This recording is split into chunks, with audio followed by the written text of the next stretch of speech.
What if everything you've been taught about happiness is wrong? What if the life you're chasing, the goals, the noise, the endless fixing is the very thing keeping you from peace? For centuries, philosophers tried to tell us this truth, but we stopped listening.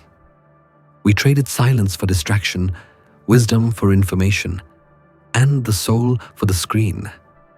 Yet no matter how far we run, something inside still whispers, there must be more. Tonight, we return to that whisper. This is not motivation.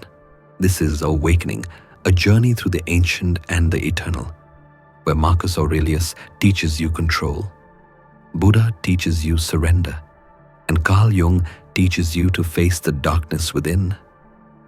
Together, they form the philosophy of wholeness, the art of becoming complete, not perfect.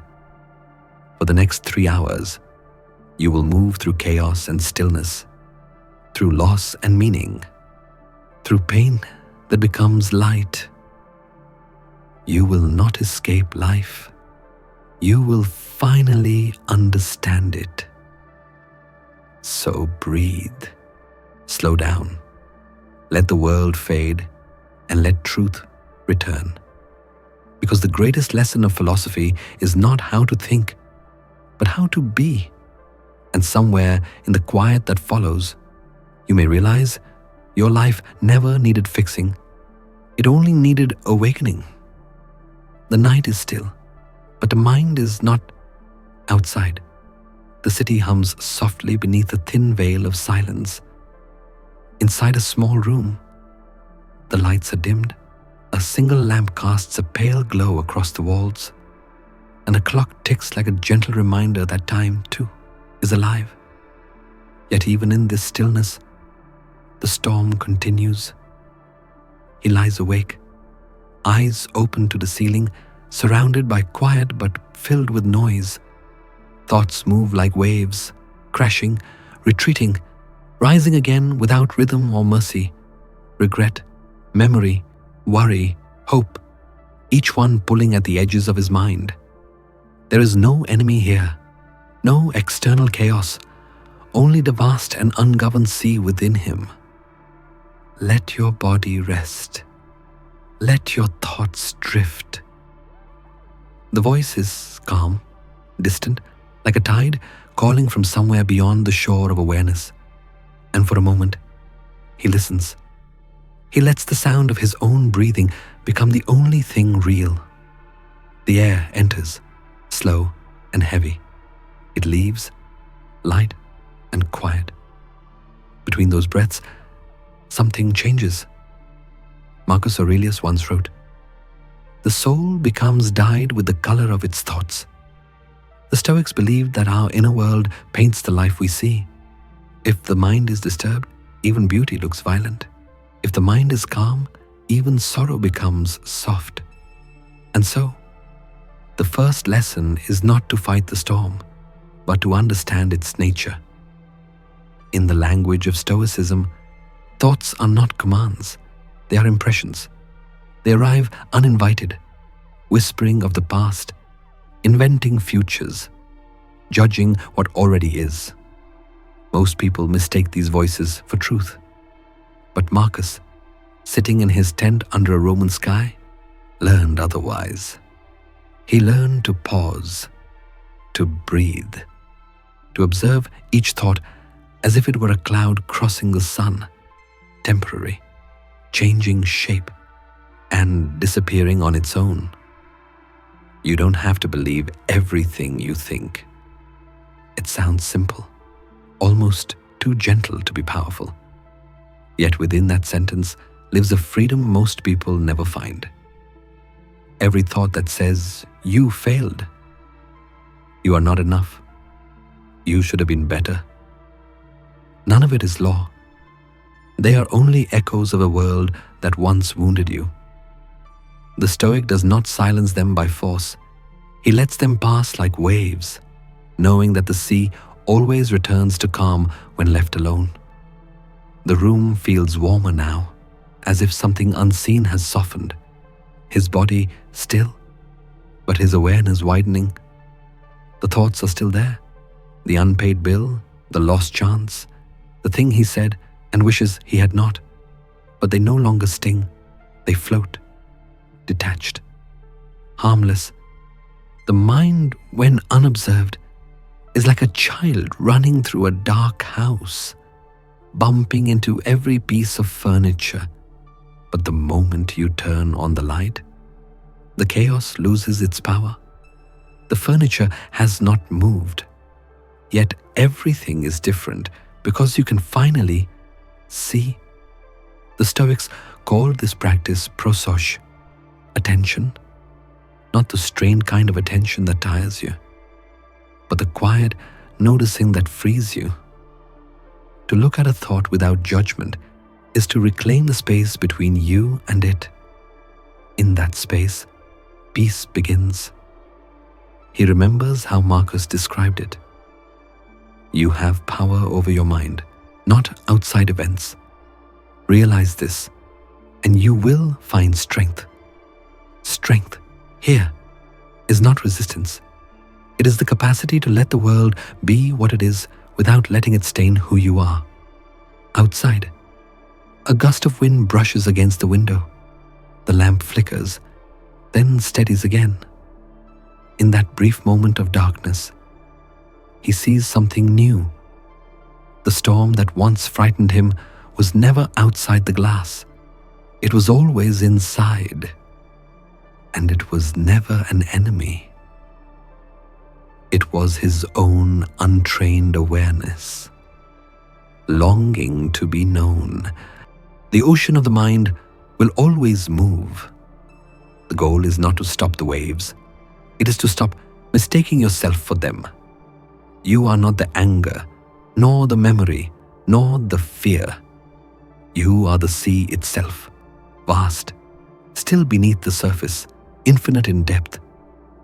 The waves are only surface weather, brief and harmless once you learn to look deeper. And so, he breathes again. The breath no longer feels like survival. It feels like surrender. Every inhale gathers the noise. Every exhale releases it. The storm still exists, but it no longer defines him.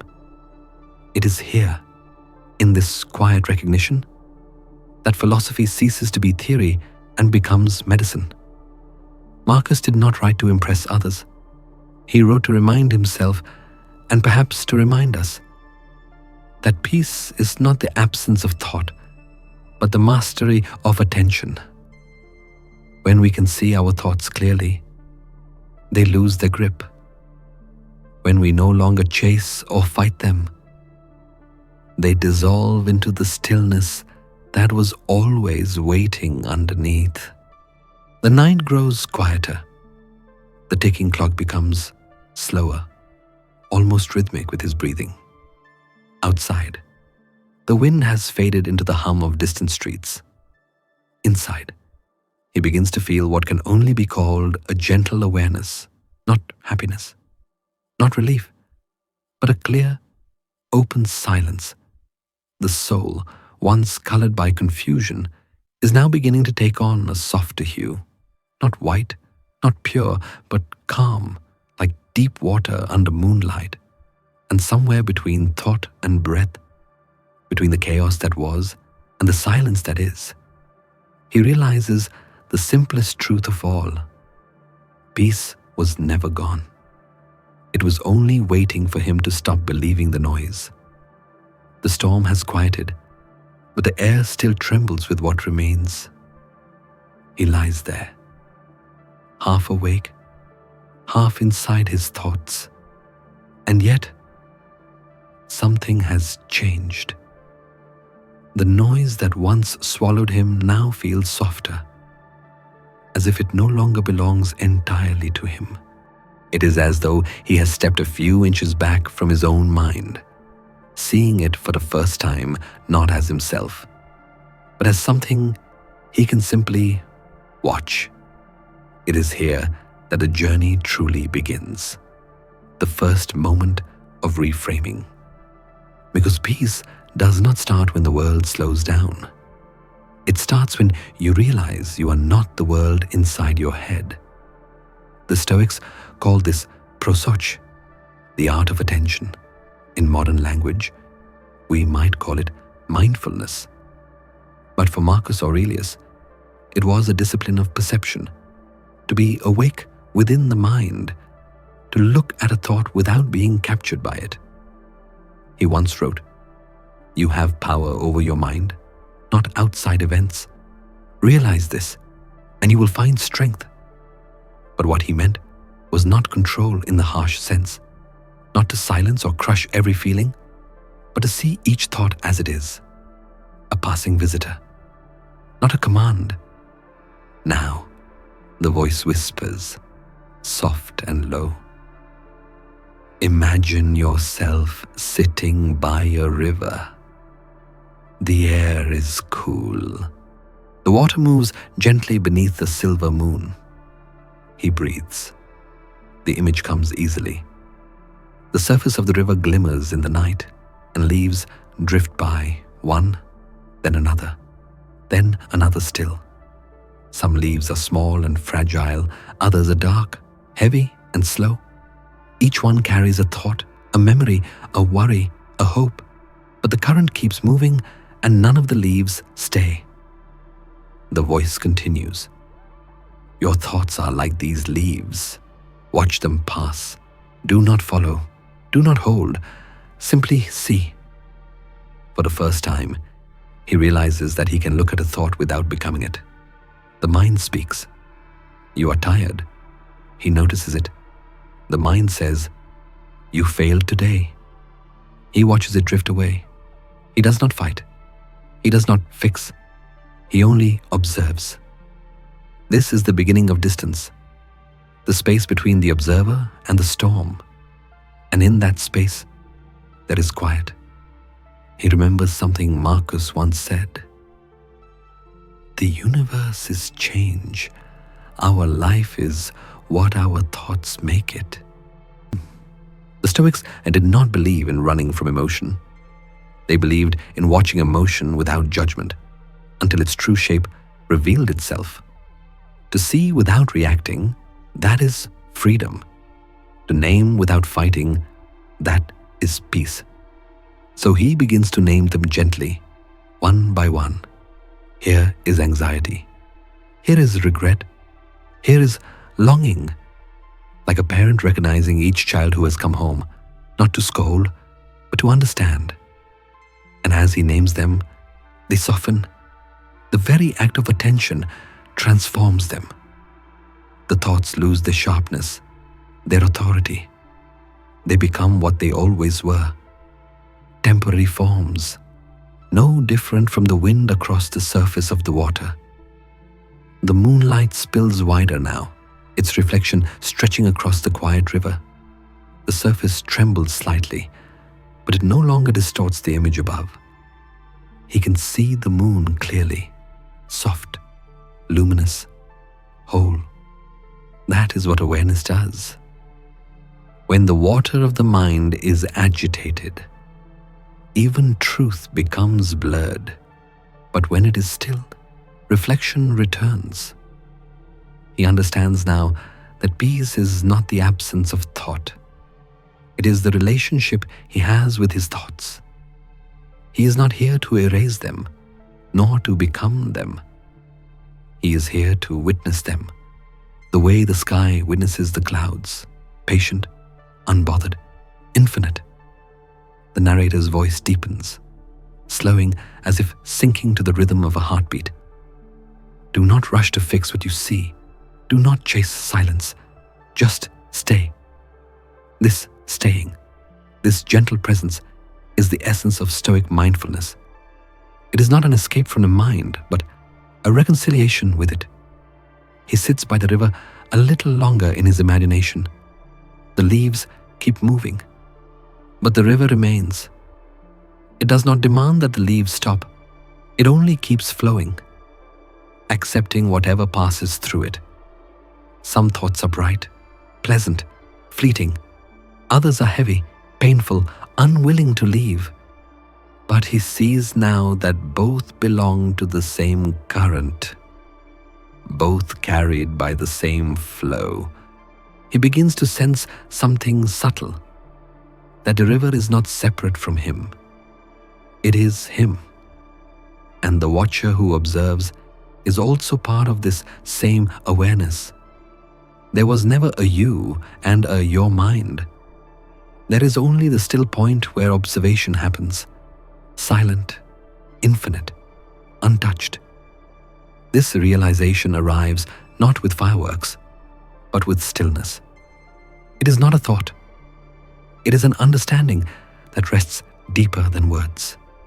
In this moment, he sees how every human being carries the same river within, the same flood of thought, the same longing to be free of it, and the same possibility of peace waiting just beyond identification.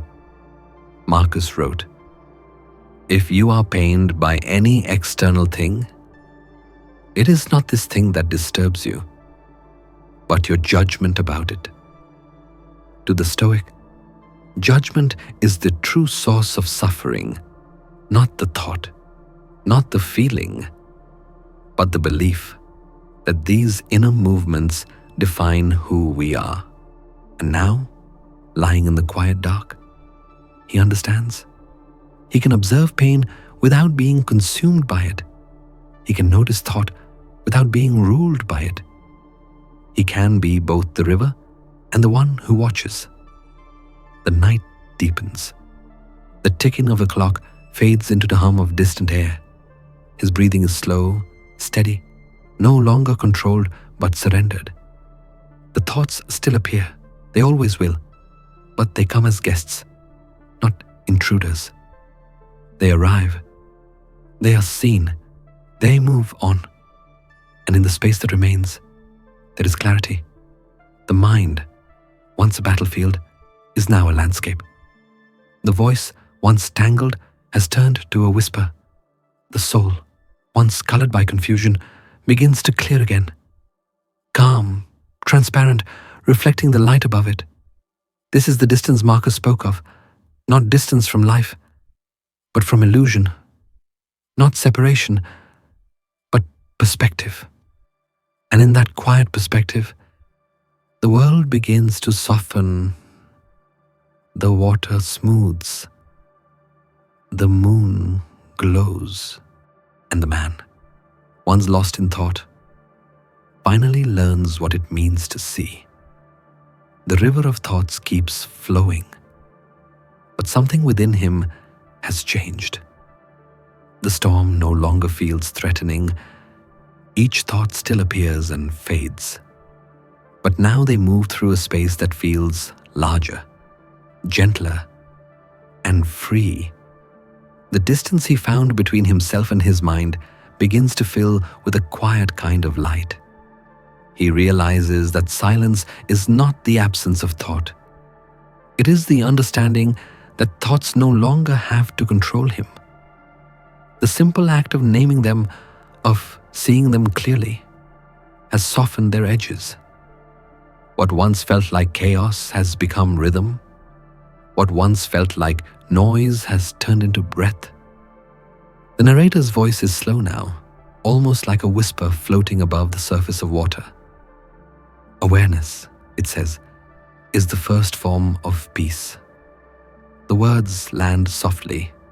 Awareness, not escape, not control. Just the gentle recognition of what is. It is the moment when a storm recognizes itself as part of the sky.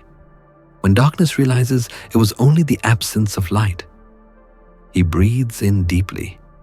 For the first time in what feels like years, the breath feels natural, unforced. The air enters, settles, leaves. There is no need to hold anything. There is no need to run. The thoughts still come and go, but they pass like shadows over still water. He remembers how Marcus Aurelius wrote, "You have power over your mind, not outside events. Realize this, and you will find strength." It is not a command, but a reminder. The strength Marcus spoke of is not about dominance or control. It is the quiet courage to let things be what they are without letting them dictate what you become. The awareness of this truth is like turning on a light in a dark room. The furniture was always there, the fears, the memories, the regrets, but now he can see them for what they are. They are not monsters hiding in the dark. They are shapes of the past, harmless once illuminated by understanding. The calm that follows is not dramatic. It does not announce itself. It arrives slowly, like dawn slipping through a half-open curtain. It moves through the body with warmth, through the mind with patience. He feels his heartbeat slow. The tightness in his chest has softened. His breathing falls into rhythm with the quiet around him. For a long while, he just listens to the hum of the night, to the faint rhythm of his pulse, to the stillness that feels both new and familiar. Peace, he realizes, was never a place to reach. It was a recognition of what was always here when the noise subsides. Every thought he had chased, every worry he had carried, had only been clouds drifting across a sky that was never broken. The voice speaks again, soft but steady. The soul becomes dyed with the color of its thoughts. Marcus once said, and now, with awareness, he begins to choose those colors carefully, not to force them, not to paint over what is dark, but to allow gentleness to return, to let stillness color the mind until it reflects the calm of the world outside. The metaphor expands within him. The room of the mind is never truly dark. It only seems that way until someone turns on the light.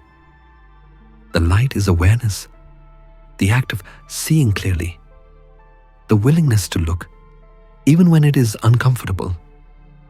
And when that light is turned on, even the most shadowed corners lose their power. He looks around his physical room now. The soft hum of the lamp, the outline of books stacked neatly on the table, the reflection of the window against the glass. Everything feels familiar, yet somehow new. The world has not changed, but his way of seeing it has. That is what philosophy does when it is lived rather than studied. It changes the quality of perception. It teaches the eyes to see differently, the heart to listen gently. His mind feels open now, like the night air drifting in through the half-closed window. The thoughts that remain are no longer enemies, but companions. Each carries a fragment of his story, but none define it.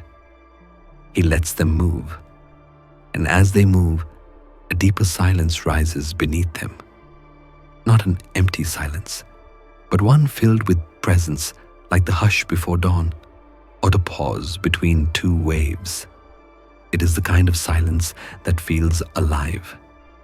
He remembers a final line from Marcus, one that echoes softly now. In this silence, you begin to meet yourself again.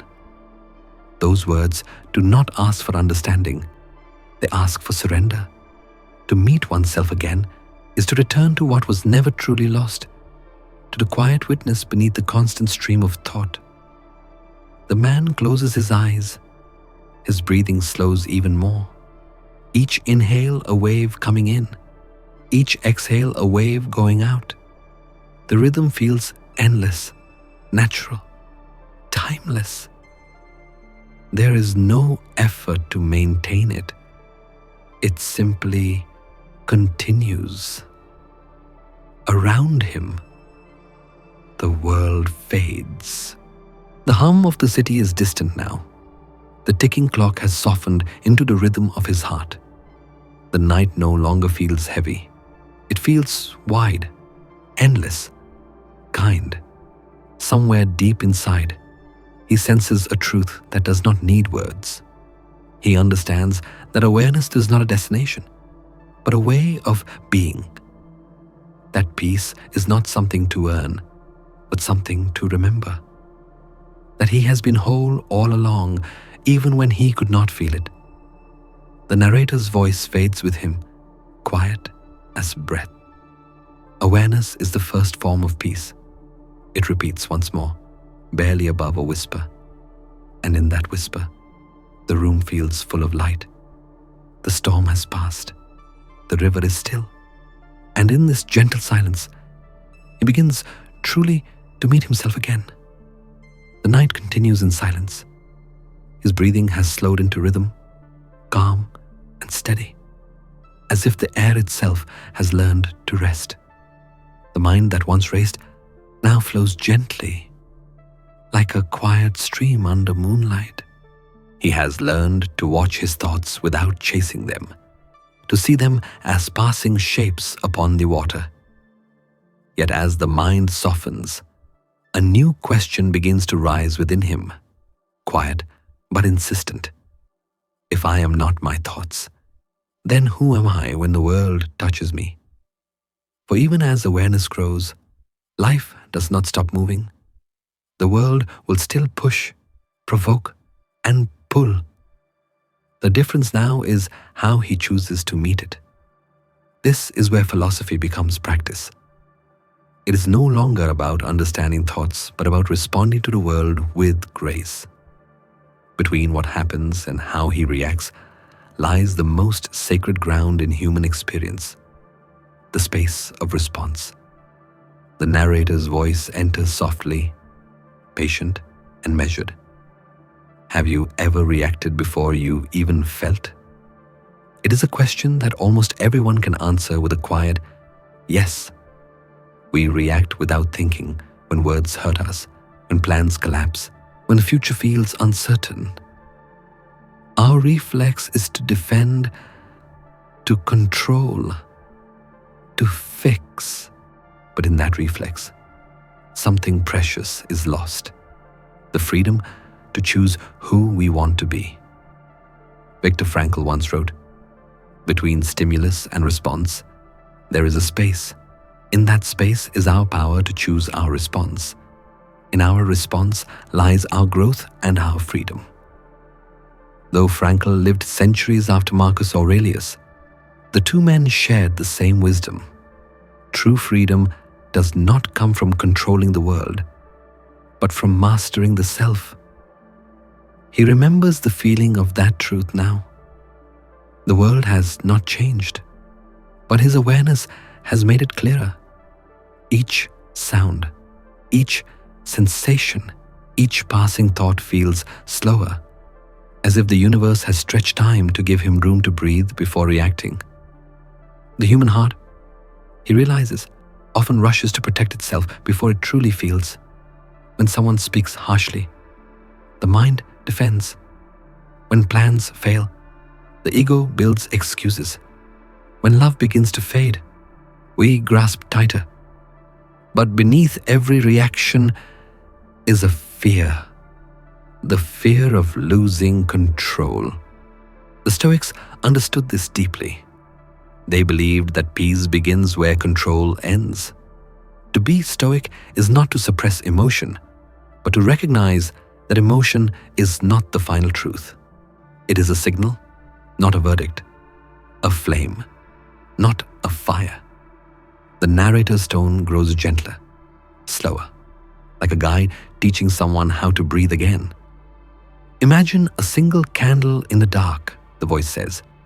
The flame flickers when the wind moves, but when the air grows still, it burns steady, clear, alive. He pictures it, the candle glowing softly on the table near his bed. Each time the wind passes, the flame bends and wavers, but it never disappears. It waits for stillness, for quiet air to return.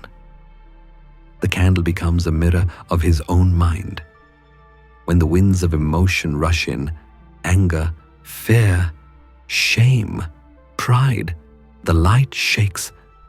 But when he stops chasing, when he lets the air grow still, The flame stands upright again. He understands now. The art of distance is not a wall against life. It is the stillness that allows life to move through you without breaking you. Marcus Aurelius once wrote in Meditations, "If you are distressed by anything external, the pain is not due to the thing itself, but to your estimate of it. And this you have the power to revoke at any moment." Those words settle over him like warm rain. Pain is real, yes, but the suffering that follows, most of it is born from the stories we tell ourselves about the pain. When something happens, the mind reacts with meaning. This is bad. This is unfair. This should not have happened. But if we step back for a moment, if we leave space before believing the story, we discover that much of our suffering comes not from the event, but from our attachment to it. That small space between what happens and what we decide it means is where freedom lives. He breathes again, deeper this time.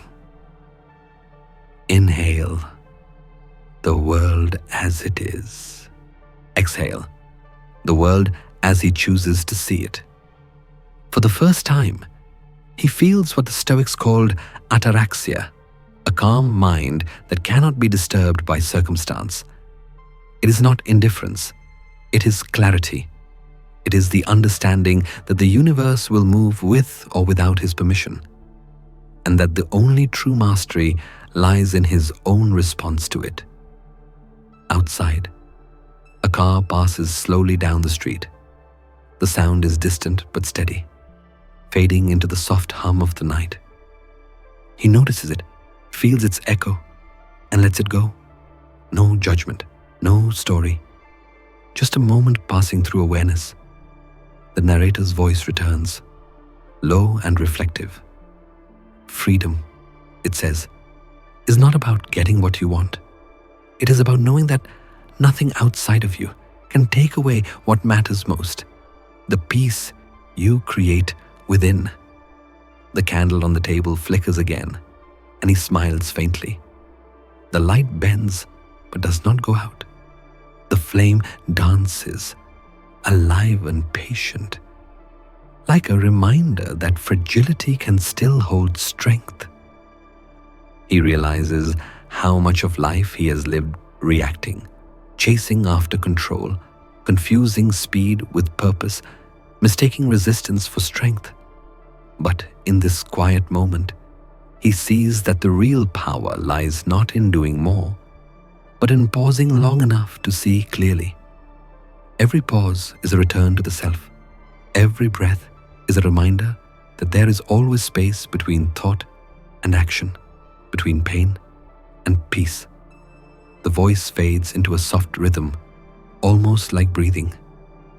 "Do not rush," it whispers. "Do not fight what comes. Let the moment arrive, let it speak, and when it is ready, let it leave." He closes his eyes. The candle still burns behind them. The world still moves. But inside that movement, there is a still point, steady, aware, free. And in that still point, he finally understands. It was never about controlling the wind. It was about learning how to let the flame stand tall, even when the wind blows. He breathes once more, slow and full. The air tastes lighter. The silence feels alive. The distance between him and the world no longer feels like separation. It feels like understanding. Somewhere deep within that space of response, he finds not detachment, but connection. Not emptiness, but peace. The candle still burns softly. Its light has steadied now, calm after the wind. The room feels wider, and so does the space within him. There is stillness, but it is not empty. It is alive, full of quiet observation. In that stillness, he begins to notice something new. It is not only thoughts that disturb the mind, but the stories those thoughts create. Every experience, every word, every disappointment becomes colored by the meanings we attach to it. The Stoics called this illusion phantasia, the mistaken perception of what is. Modern psychology calls it reframing, the act of seeing the same event from a different lens. But the truth beneath both ideas is ancient. Life itself is neutral. It is our interpretation that gives it joy or pain. The narrator's voice returns, smooth and thoughtful. There is a difference between the story and the fact. Learn to see the fact. He repeats those words silently to himself. See not the story, but the fact.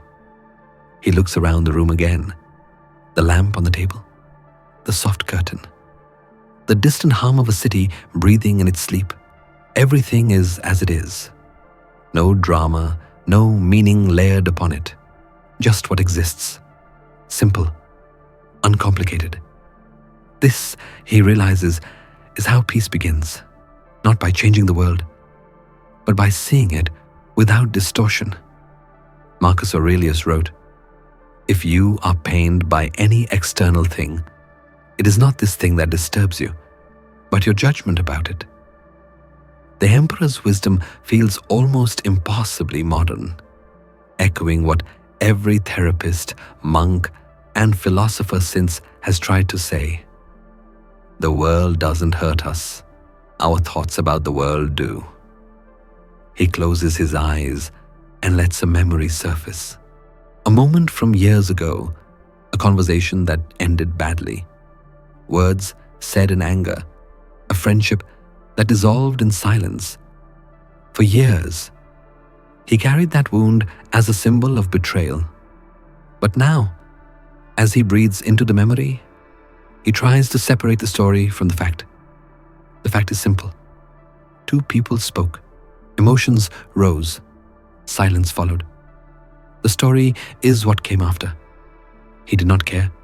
I was not enough. It should not have happened this way. The story hurts. The fact does not. He understands now that his suffering had little to do with the moment itself, and everything to do with the meaning he gave it. The event had passed long ago, but the story, his own interpretation, had kept it alive. The voice continues, slow and gentle. Nothing outside you has power unless you let it in. The line feels both humbling and liberating. For so long, he had given power to things beyond his control, to people's words, to expectations, to outcomes that never unfolded as planned. But every time he believed a story that said, "This means I have failed," he handed over a piece of his peace. Reframing, he realizes, is not denial. It is clarity. It does not erase the pain, but reveals its true source. Like wiping fog from a mirror, it does not change the reflection. It simply lets you see what was always there. He imagines a mirror fogged by steam. For a moment, the reflection is distorted, unclear. We might think we have disappeared, but with a single gentle wipe, the image returns. The truth was never gone. It was only hidden. The Stoics understood that the mind often clouds reality with judgments. They practiced something called objective representation, the art of describing things without adding emotion. Not, "He betrayed me," but "He chose something else." Not, "This is terrible," but "This is happening." The difference is small in words, but vast in feeling. It is the difference between drowning and floating, between reacting and understanding. He takes another breath. When life feels heavy, It is rarely the moment itself that weighs us down. It is the meaning we have attached to it. The story that repeats long after the moment is gone. He remembers the candle again, how it wavered when the wind blew, not because the air was cruel, but because that is what air does. The candle never took it personally. It simply waited for stillness and continued to shine. That, he realizes, is how he must live, with the same quiet acceptance. To stop expecting the world to move without friction, to see things as they are, not as he wishes them to be. Marcus wrote, "Objective judgment, now, at this very moment, unselfish action, now, willing acceptance, now, of all external events." The trinity of a Stoic life: judgment, action, acceptance. It is not about removing feeling, but refining perception. He opens his eyes. The room looks the same, yet different. The light is softer, the air clearer. The world has not changed, but his way of seeing it has. He thinks about all the times he told himself stories of failure, stories of not being enough, of losing control. And for the first time, he sees those thoughts for what they were: stories, not truth. The facts beneath them were often simple, quiet, and kind. There is freedom in this. The freedom to see clearly, the freedom to breathe again, the freedom to let the fog lift without forcing it away. He lets a faint smile form as he repeats to himself, almost like a mantra, "See not the story, but the fact." The narrator's voice fades, barely audible now. When you learn to see the fact, it says, you begin to live in reality, not reaction. And in reality, life is always softer than the stories we tell. The mirror is clear again. The candlelight reflects without distortion. And in that reflection, he finally sees not what he imagined, not what he feared, but simply what is. Still, quiet, whole. The mirror is clear now. The fog that once hid his reflection has faded, and what remains is simple and true. He sees not perfection, not certainty, but a quiet honesty, a face that belongs to the moment, to no one else.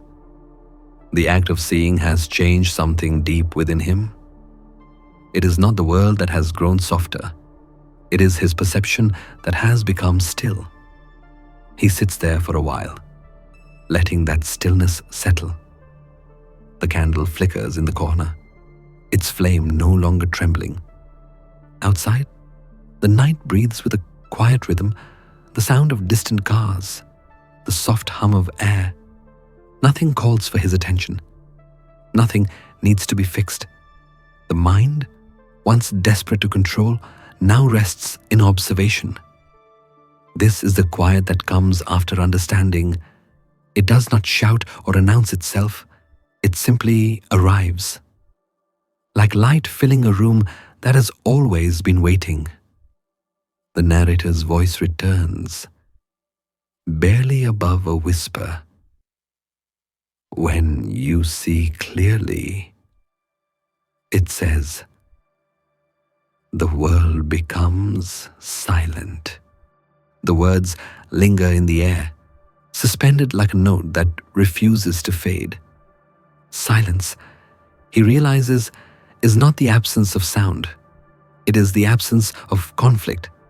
It is the place where everything is allowed to exist exactly as it is. For the first time, he feels the weight of nothing, not emptiness, but freedom, the kind of weightlessness that comes when you stop resisting what already is. He recalls what Marcus Aurelius once wrote, "Accept the things to which fate binds you, and love the people with whom fate brings you together, but do so with all your heart. The Stoic emperor was not asking for blind obedience to life. He was describing harmony, the art of living in rhythm with the world rather than in opposition to it. Understanding is not intellectual. It is not born in thought. It is born in surrender. He closes his eyes and listens. The sound of his breathing blends with the air. Each inhale is life entering. Each exhale, life leaving. And yet, nothing truly departs. The air continues. The rhythm continues.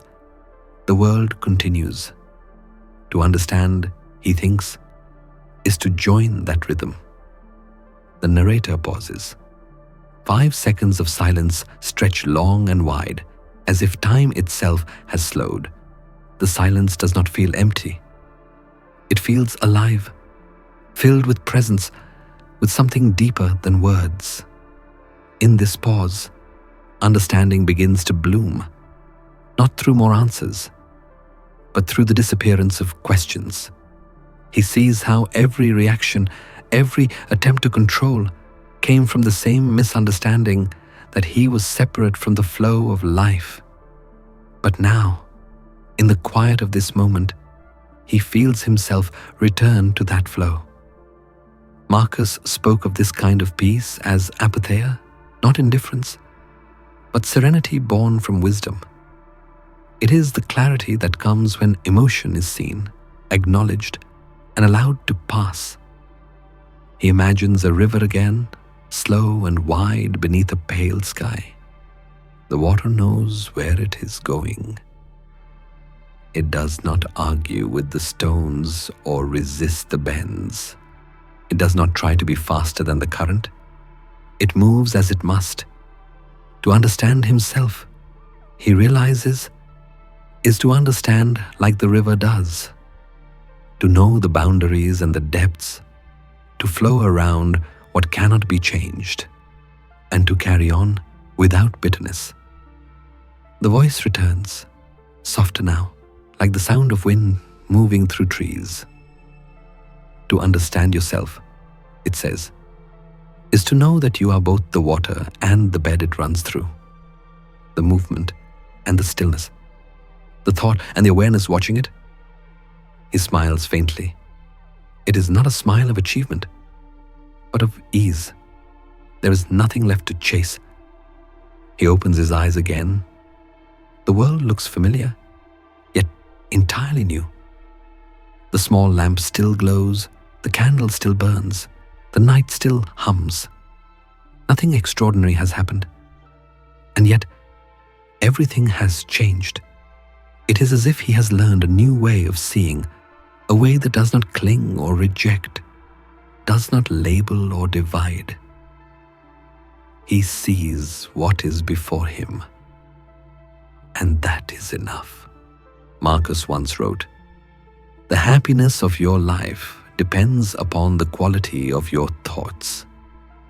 And now, that truth feels deeper than a simple moral. The quality of thought is not about positivity or control. It is about stillness, about allowing the mind to reflect reality without distortion, like clear water reflecting the sky. He imagines his own mind as that water. For years, he stirred it with fear, doubt, and resistance. But now, as it settles, it begins to reflect life as it truly is, simple, fluid, whole. This understanding does not bring euphoria. It brings peace. A peace that is almost invisible, but steady. The kind that stays even when the world moves again. The narrator gives one final pause, letting the listener rest in that silence. The stillness feels like a soft tide drawing back, leaving only the gentle trace of its presence. To understand yourself, the voice murmurs, is to flow as life flows.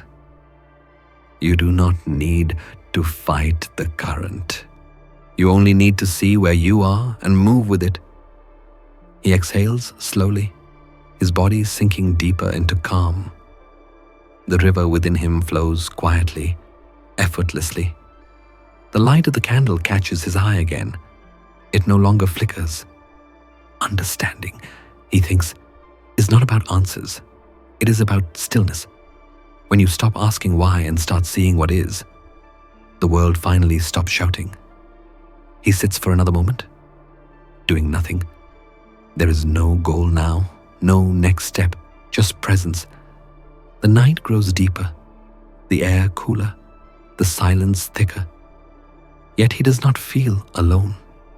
There is a presence in this quiet, a sense of being connected to something vast, patient, and kind. He breathes in that silence and lets it fill him. The candle burns low, its flame soft but unwavering, and as he watches it, he understands what the narrator meant. When you see clearly, the world becomes silent, because the truth, when finally seen, has no need for words. It simply is. The silence from before lingers, soft and alive. It feels different now, no longer empty, but full of something tender and real. The quiet of understanding has settled into him, not as an idea, but as a rhythm. And in that rhythm, he begins to notice the world again. The same candle flickers, the same night hums, yet everything has shifted. Change has arrived quietly, as it always does. He realizes that even peace is not permanent. It breathes, expands, fades, and returns, just like the tide, just like everything else in life. Marcus Aurelius once wrote, "Loss is nothing else but change, and change is nature's delight." It is a thought that would have comforted him long ago, but tonight, it feels like a truth finally understood. The voice returns, warm and steady, like the memory of someone who has walked this road before. Everything flows, it says. Everything moves. Outside, the faint sound of wind brushes through the trees. The world is never still, not even for a second. Yet the movement no longer feels threatening. It feels like life itself, breathing. He imagines a river in late autumn, winding through a valley of quiet hills. The trees lean over the water, their leaves loosening one by one. Some fall gently, others cling for a moment longer before letting go. The river accepts them all, those that fall early, those that wait, those that sink quickly beneath the surface. No man ever steps in the same river twice. Heraclitus said that, centuries before Marcus Aurelius would write his meditations.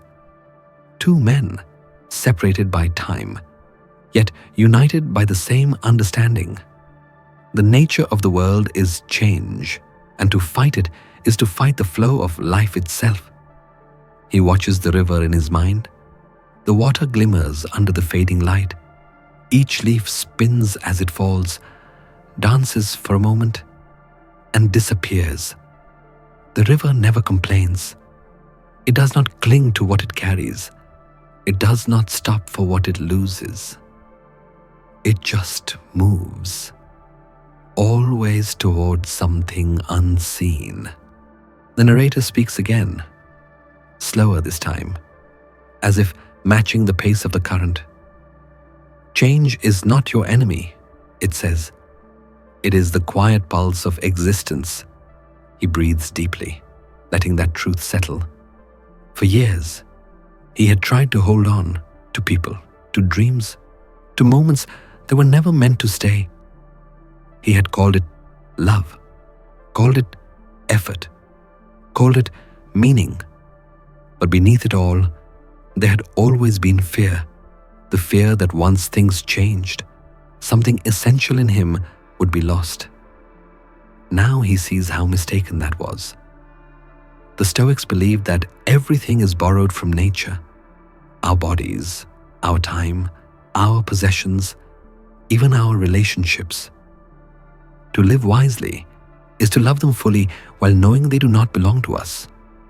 Marcus wrote, "Receive without pride, let go without attachment."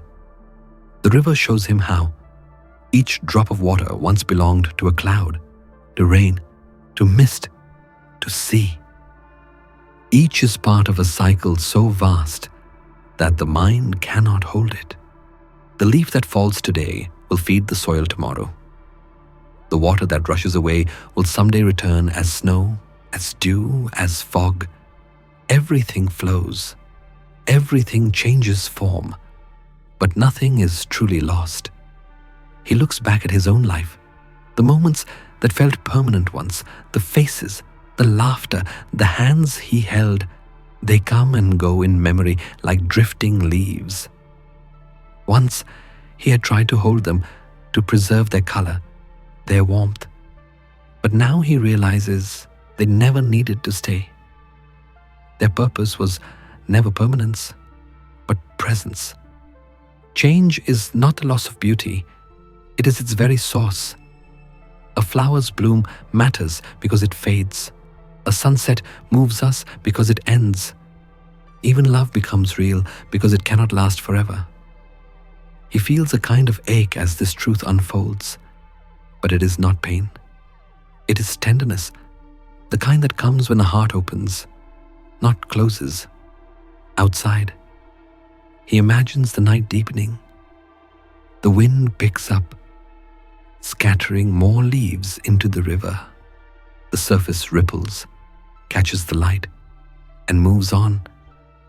The voice returns, gentler now, like a lullaby.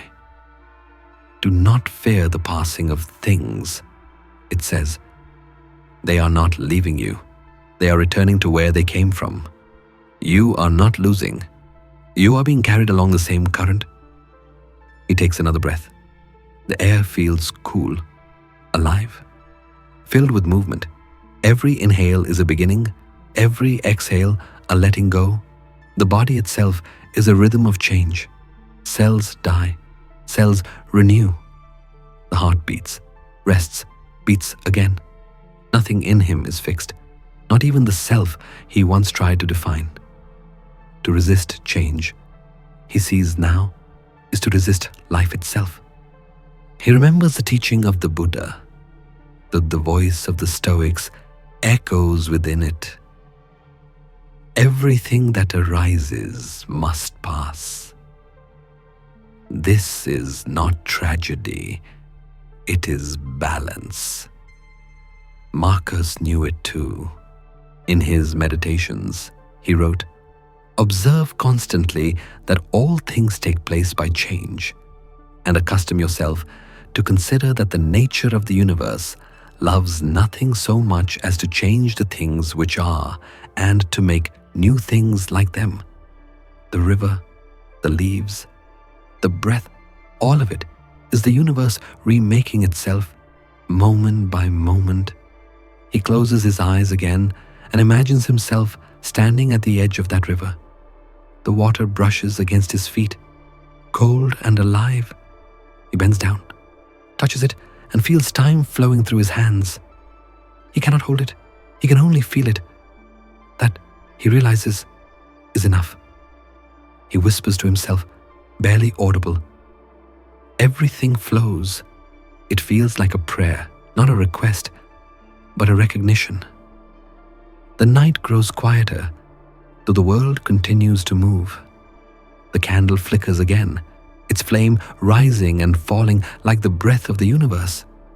Change no longer frightens him. It feels natural, inevitable, and kind. He understands now that to live is to move, to lose, to begin again, to flow, not to freeze, to trust that whatever is taken will return in another form.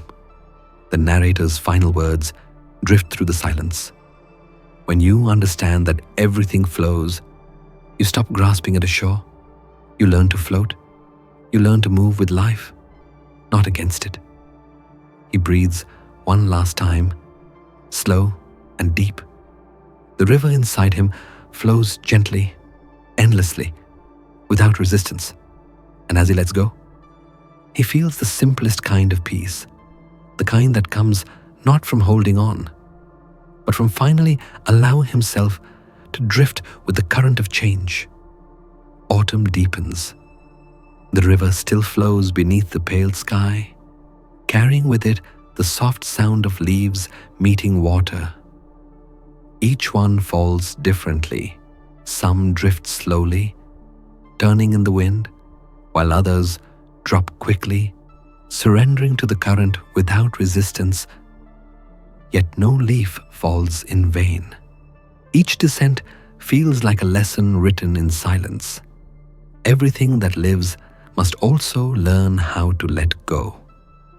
He watches this scene unfold in his mind, a quiet landscape of gold and motion. The air feels colder now, and the world seems slower, softer. There is beauty in this stillness, but also a tenderness that aches. It is not sadness exactly, but something close, an ache that understands. Change, he realizes, always carries a trace of grief, even when we accept it, even when we know it is natural. The heart still trembles a little when things fade. But this grief is not cruel, it is gentle, like the hand of time resting on the shoulder of life, reminding it to keep moving. Marcus Aurelius once wrote, "Everything is only for a day, both that which remembers and that which is remembered." To him, this was not a lament but an act of liberation. The Stoics saw impermanence as a kind of mercy, a reminder that everything we love, everything we lose, was never ours to own. The voice of the narrator returns, warm but distant, carrying both kindness and truth. To love something, it says, is to accept its ending. The words fall softly, like the leaves themselves. He lets them sink in. Love, when stripped of possession, becomes something purer. It no longer demands. It no longer clings. It simply allows. To love deeply is to know that all things pass, and to love anyway. He remembers holding a leaf once as a child, marveling at its color before it turned to dust. He had wanted it to stay perfect, unchanging, eternal. But it didn't. The air grew cold, and the leaf browned, and finally, it broke. Even then, he had felt a strange sense of peace, though he couldn't name it then. Now, years later, he understands. Beauty is not in what remains, but in the courage to cherish what must go. Everything we have is borrowed. The Stoics believe that nothing truly belongs to us. Not our possessions, not our bodies, not even the people we love. Everything is on loan from the universe, to be held lightly and returned with grace. Seneca once wrote, "He who has learned how to die has unlearned how to be a slave." Death, in this sense, is not just the end of life, but the end of attachment, the freedom that comes when we stop clinging to what must change. He breathes in deeply. The air tastes different now, cooler, quieter, filled with the scent of earth and passing time. He pictures himself standing by the river again, holding a single leaf in his hand. The veins are delicate, the color deep and warm. He knows it will soon fall, that he cannot stop it. But for now, it is here. For now, it is enough. To let go is not to stop caring. It is to care without fear. To let go is not to forget. It is to remember with gratitude instead of pain. The narrator's voice continues, slower now, each word carefully spaced, giving the listener time to breathe. When we lose, we think something has been taken, but the universe does not take, it only transforms. He feels those words settle in his chest.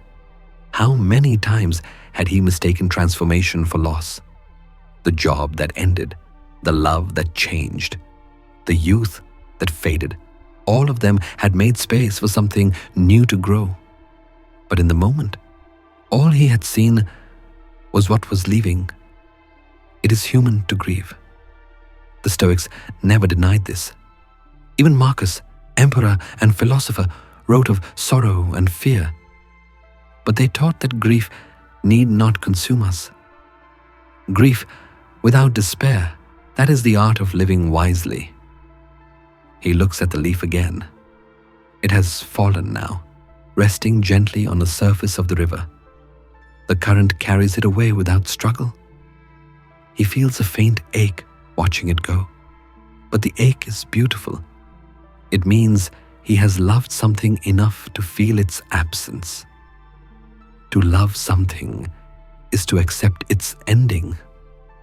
The voice repeats, quieter this time, fading into the sound of moving water. He lets his mind drift to the people he has loved, the moments that shaped him. Some have stayed, many have gone, but they are all here in some way, echoes in his memory, fragments in his breath. He realizes that letting go does not erase what was real. It honors it. In the teachings of Buddhism, impermanence, anicca, is not tragedy but truth. To resist it is to suffer. To embrace it is to awaken. The Stoics knew the same truth by another name, amor fati, to love one's fate. To say yes to the unfolding of life, even when it means saying goodbye. He looks again at the river of his imagination. It moves endlessly, taking everything with it. Yet nothing in it feels lost. The leaves become water. The water becomes mist. The mist becomes rain. Everything changes, but everything continues. That is the secret. He realizes the world never truly takes anything away. It only changes its shape. The voice grows softer still, almost blending with the rhythm of the night. When you can let go gently, it says, you begin to live lightly. You stop grasping at moments that cannot stay. You stop fearing the wind that carries them away. He closes his eyes. His breath aligns with the rhythm of the imagined river. Each inhale feels like the tide coming in. Each exhale, the tide returning to sea. Loss no longer feels like emptiness. It feels like flow. Grief no longer feels heavy. It feels like love wearing a different face. Outside, the night deepens. The air cools. Somewhere, a leaf falls from a tree. It lands softly, without sound, joining countless others in their quiet journey downstream. He lets himself follow it in thought, carried by the same invisible current, until all that remains is the motion, the simple, endless motion of letting go. The voice fades with one final whisper, tender and sure. Everything you hold, hold gently. Everything you love, love freely. And when it is time, let it go softly, like a leaf learning how to fall. Night drifts onward. The sound of the river fades into a hush that feels endless, as if even time itself has slowed to listen. Somewhere in that quiet, a truth begins to take shape, softly, without resistance. He can still see the image of the leaf floating downstream, carried gently by the water's hand. There is no struggle in its movement, no tragedy in its letting go. Just rhythm, just flow. The same rhythm he now feels within himself. Change no longer feels like something to endure. It feels like the natural breath of existence, inhale and exhale, coming and going, beginning and ending. The narrator's voice lowers, warm as dusk. Everything is changing. Nothing is mine to keep. The words echo through the stillness, not as sorrow, but as release. They do not ask for understanding. They ask for acceptance. He takes a slow breath and lets it linger. The truth of those words settles deep in his chest. Nothing is mine to keep. Not the moments, not the people, not even this body that carries me. And yet, in that realization, something expands rather than contracts. The heart opens, the fear softens. Marcus Aurelius once wrote, "Accept what is given, not as loss, but as life's rhythm." The Stoics never meant to erase emotion. They meant to teach harmony, to live with the beat of the universe rather than against it. He understands now what that means. When you fight change, life feels violent.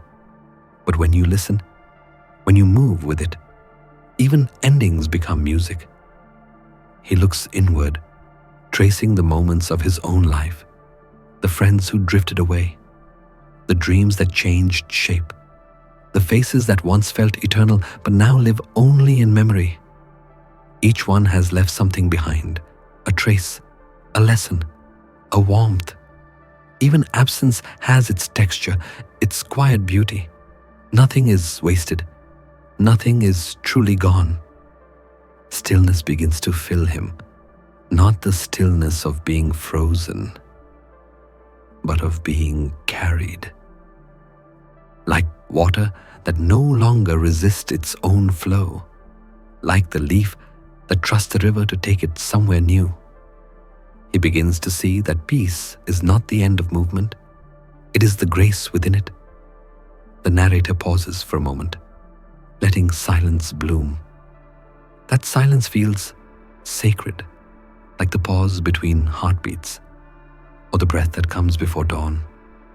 It is not emptiness, it is fullness without tension. He hears the faint hum of his own breathing. Each inhale brings the world closer. Each exhale lets it go. And somewhere between the two, he finds the space where stillness lives. Marcus spoke often of this kind of peace, the kind that is not built on control, but on surrender. Everything harmonizes with me, which is harmonious to thee. O universe, he wrote, it is a statement of belonging, of trust, the same trust that allows a river to reach the sea, or a flame to fade without fear of darkness. He smiles faintly. He has spent most of his life chasing permanence, building walls around what he loved, trying to preserve what was never meant to last. And now, here, in this quiet, he finally understands. Nothing lasts, and that is why everything matters. Change is not the opposite of stillness. It is the movement that reveals it, just as a song's beauty depends on both sound and silence. Life's beauty depends on both birth and decay. Outside, he imagines the last leaves of autumn falling through the air. The trees stand bare now, stripped down to their truth, and yet they do not despair. They know spring will return. They know that every loss is part of a larger balance. He whispers to himself, nothing is mine to keep. The words no longer sting, they comfort. They feel like truth, spoken by something ancient and kind. He closes his eyes and lets his breath deepen. The air moves in and out without effort. The world moves with it. He feels part of that rhythm now, the rhythm of rising and falling, of becoming and releasing. Stillness does not mean holding still. It means being present in motion. It means allowing life to unfold without demanding it to stay. In this state, even grief transforms. The ache remains, but it softens, becoming gratitude. Gratitude for what was, for what will be, for the simple privilege of existing between the two. The narrator returns, voice hushed as moonlight. When you stop clinging, it says, you begin to rest. And when you rest in the truth of impermanence, nothing can be taken from you because you no longer need to keep. He breathes out slowly, and it feels like the first true exhale of his life. No more resistance, no more fighting against what already is. Everything is changing, and somehow that is okay.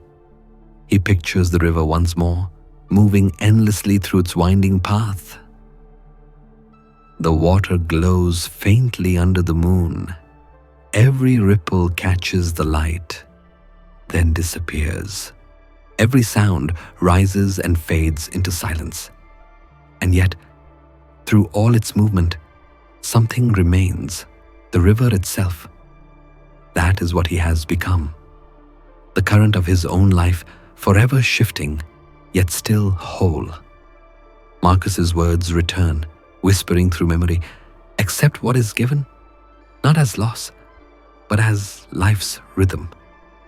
He lets them echo, slow and steady, until they blend with his breath. Outside, the night grows deeper. The music that once filled the room fades into quiet. The candle burns low, its flame a single steady glow. He feels himself dissolving into the rhythm of everything, of time, of breath, of life, endlessly remaking itself. There is nothing left to hold, nothing left to chase, only stillness, only flow, only peace. And as he drifts towards sleep, his final thought feels weightless, like a whisper carried by the wind. Everything is changing, nothing is mine to keep. And in that truth, I am free. Morning does not arrive all at once. It seeps in slowly, like a sigh. After the long night of reflection, the first light begins to touch the edges of thought. The stillness remains, but it feels lighter now, less like an ending and more like a beginning. Everything is changing. Nothing is mine to keep. The words linger from before, echoing softly in the mind. They are no longer reminders of loss. They are invitations to flow. But as the light deepens, another feeling begins to stir. Resistance. The quiet truth of impermanence is easy to accept when spoken softly in the dark. Yet in the light of day, when memories return, when the past pulls at the edges of the heart, it becomes harder to let go. This is where the real practice begins. He feels it now, the invisible weight of holding on, not in his hands, but in his chest, where the heart still clings to what once was. The Stoics called this resistance the root of suffering. Marcus Aurelius wrote, "If you are distressed by anything external, the pain is not due to the thing itself, but to your estimate of it. And this you have the power to revoke at any moment."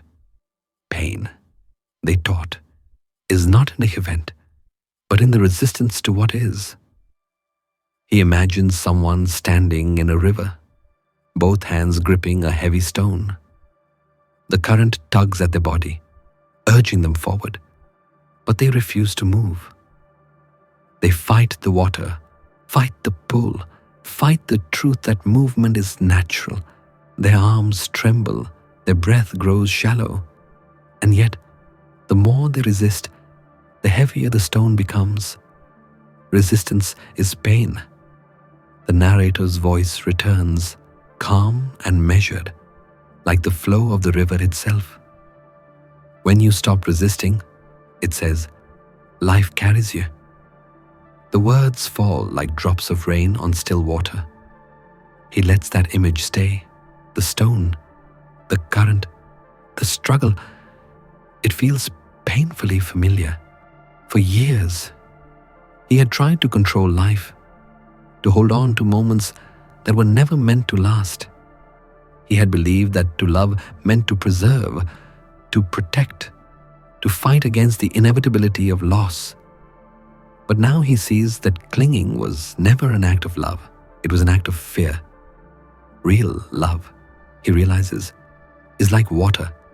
It gives, it adapts, it flows. It doesn't grasp. He breathes in deeply, letting the air expand in his chest.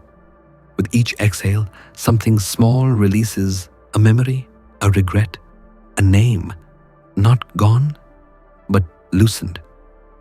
Acceptance is not a single act. It is a slow, deliberate unfolding. It is learning to open the hand that has been clenched for too long. He remembers a line from Epictetus: "Don't seek for everything to happen as you wish it would, but rather wish that everything happens as it actually will, and then your life will flow well." It sounds simple, almost too simple, but within it lies the freedom he has been searching for. Flow with what is, not with what was. The voice guides him further, softer now. Notice how your mind tries to hold on. It says, notice the places where you resist, the moments when you say, "This should not have happened." That is the weight you carry. That is the stone. He closes his eyes and feels it, the tension in the shoulders, the tightness in the jaw, the quiet ache behind every memory of what could have been different. Each one is a stone, but something else is here too. The river beneath it all, the current of life that continues, unbothered by the struggle. It does not demand surrender. It simply waits. Letting go is not about forgetting. It is about remembering differently. It is about looking at the stone in your hands and seeing that it was never meant to be carried forever. He takes another breath. The sound of the river grows louder in his mind, not rushing, but steady. He imagines releasing the stone. For a moment, it hesitates in his palms, then falls away, breaking the surface with a soft splash. The water swallows it gently, carrying it somewhere unseen. Instantly, his body feels lighter. His breath deepens. The current catches him, lifting him ever so slightly, and for the first time in a long while, he stops fighting. Marcus wrote, "Receive without pride. Let go without attachment." He whispers those words now, not as instruction, but as a prayer. Resistance, he understands, is the illusion of control, the belief that life can be held in place by the force of our will. But life is not a fixed shape. It is movement, transformation, and rhythm. To resist that is to suffer. To move with it is to be free. Outside, he imagines the morning sunlight filtering through the trees. Dust floats in the beams of light, each particle turning, glowing, disappearing. The world looks still, but everything within it is moving, subtly, beautifully, eternally. The narrator speaks again, almost as if answering his thoughts. Acceptance is not defeat. It is grace in motion. He lets those words fill him. Grace in motion. The act of living without resistance. The art of trusting that life knows what it is doing. He recalls the moments he once called mistakes, and now he sees them differently, not as detours, but as rivers meeting other rivers, flowing toward the same sea. Every heartbreak, every ending, every uncertain turn was part of the same current that brought him here. He feels his breath slow. His pulse softens. The muscles in his body begin to release their quiet grip. This is what it means to stop resisting, not to give up, but to stop fighting the truth that everything moves. To accept life is not to be passive. It is to participate fully in its rhythm, without demanding that it change its tune. The river continues to carry him. The light shimmers across the surface. And for the first time, he does not try to steer. He just lets it be. When you stop resisting, the voice repeats, life carries you. He smiles faintly, because now he understands. It always has. The stone has fallen from his hands, and the river carries it away. For a long moment, he watches the ripples widen, fade, and disappear into still water. What remains is not emptiness, but space, a quiet openness that feels both fragile and eternal. In that space, a new kind of peace begins to form. Letting go, he realizes, is not a single act. It is a rhythm, an inhale, an exhale, repeated over and over until the body remembers what the mind has forgotten. It is not a one-time surrender, but a continual return. The narrator's voice drifts softly through the air, like a breath on glass. Breathe in, it says, and know that this moment is enough. Breathe out, it whispers, and let it be. The words move like waves, gentle, repetitive, timeless. He closes his eyes. The breath comes slowly, deep from the center of the body. With each inhale, he feels the world arrive, the air, the sound of unseen life, the pulse of the earth beneath him. With each exhale, he releases what was never meant to stay: worry, memory, expectation. This moment is enough. I let it be.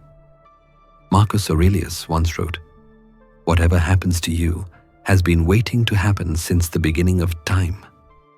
To resist life, then, is to resist the unfolding of eternity itself. To surrender is to return to harmony with that unfolding, to let life breathe through you, rather than trying to breathe against it. He imagines himself lying in a wide field. The wind moves through the grass, soft and invisible. It touches everything, but keeps nothing. The blades bend, then rise again. Nothing in nature resists the wind, and that is why nothing breaks. He feels the air move against his skin, slow and cool. This, he realizes, is what surrender feels like, not collapse, but openness. It is the gentle strength of something that no longer needs to fight. The voice continues, its tone low and steady, almost like a heartbeat. Surrender is not weakness.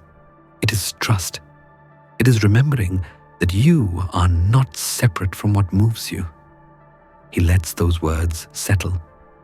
For so long, he believed that control was the source of strength, the ability to shape life, to command it, to make it obey. But control is heavy.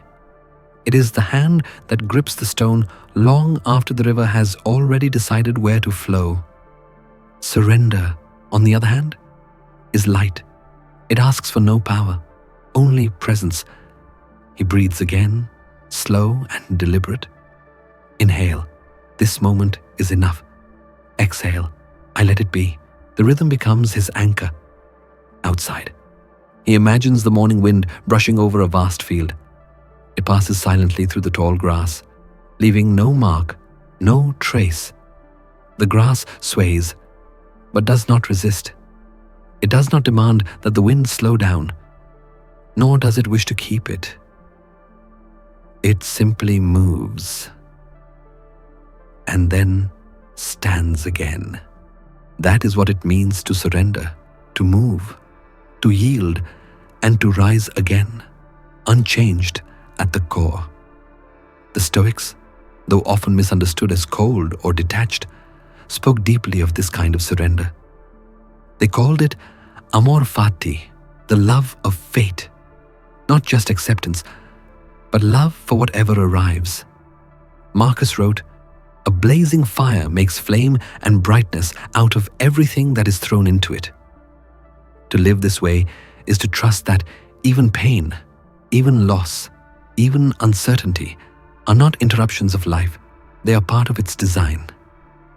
The narrator's voice fades slightly, leaving space for breath. The silence that follows is soft, not empty. It feels like a held note in a song that never truly ends. He lets his breathing guide him deeper into stillness. Every inhale draws in the world. Every exhale releases his grip on it.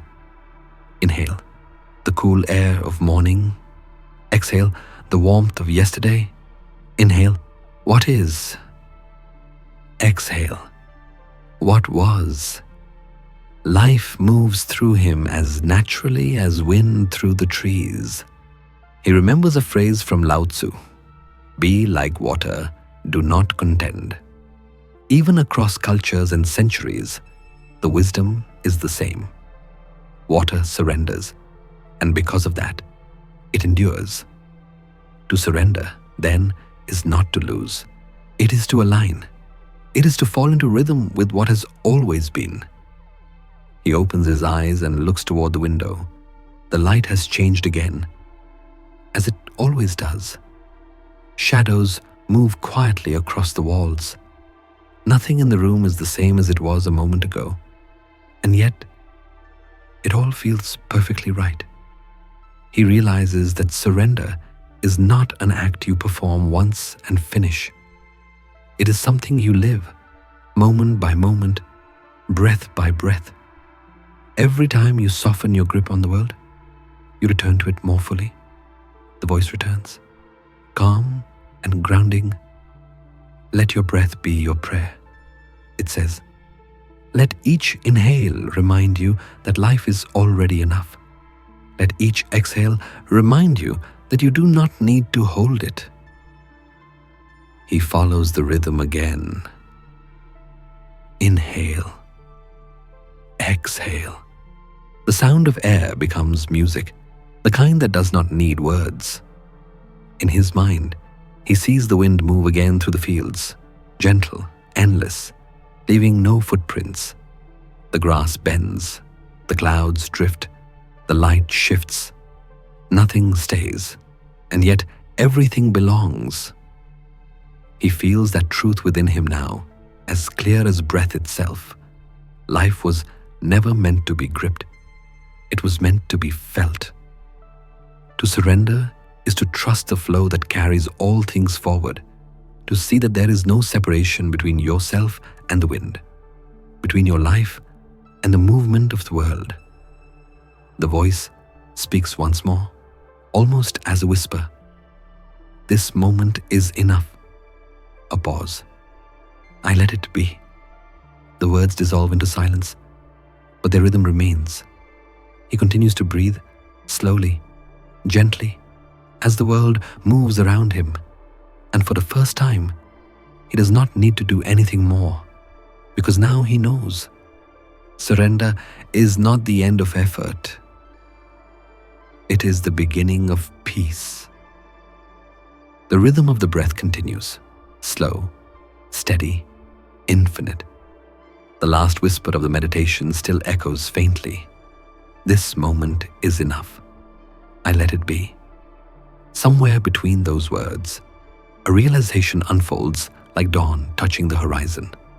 Surrender, he understands now, is not only for life itself, it is also for love.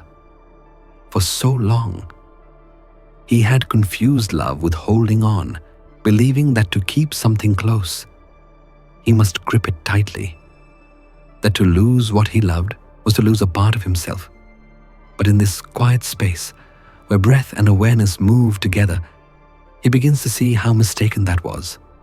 True love, he realizes, is not possession, it is presence.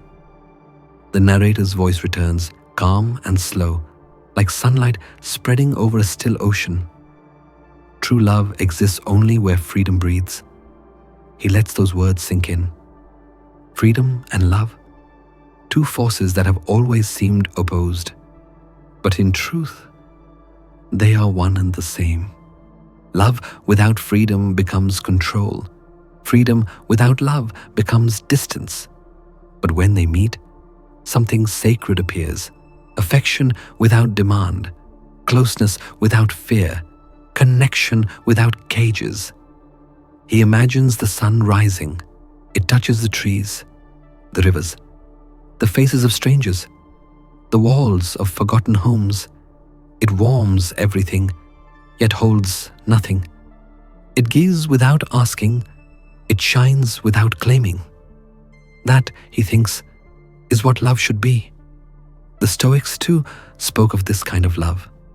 Marcus Aurelius wrote, "When you arise in the morning, think of what a privilege it is to be alive, to breathe, to think, to enjoy, to love."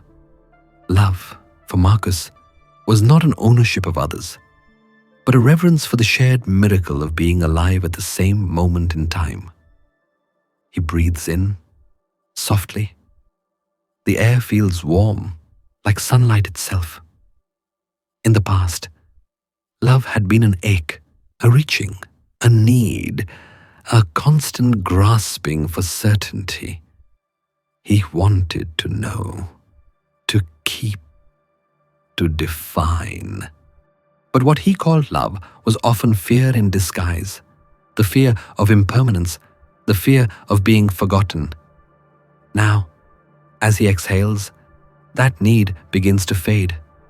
Love feels lighter, cleaner. It no longer demands to be returned. It simply moves outward, like light. He remembers Epictetus's wisdom. Never say of anything, "I have lost it," but only, "I have returned it." The same is true of love. When we love without owning, even parting does not feel like loss. It feels like the gentle return of something borrowed. He thinks of the people who once filled his world, the ones he called his, the ones who shaped him, the ones who left. Each love had left a trace, a warmth that still glows somewhere in the quiet parts of memory. None of them truly belonged to him, and yet each one remains, not as possession, but as presence. Love, he realizes, is not something we have.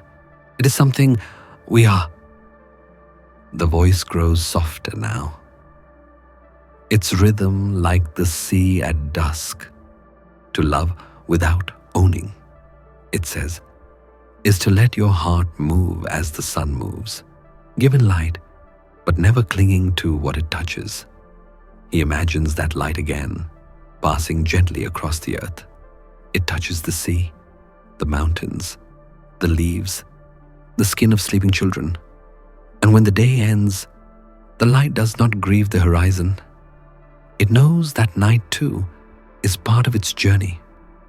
This, he realizes, is what it means to love while letting go.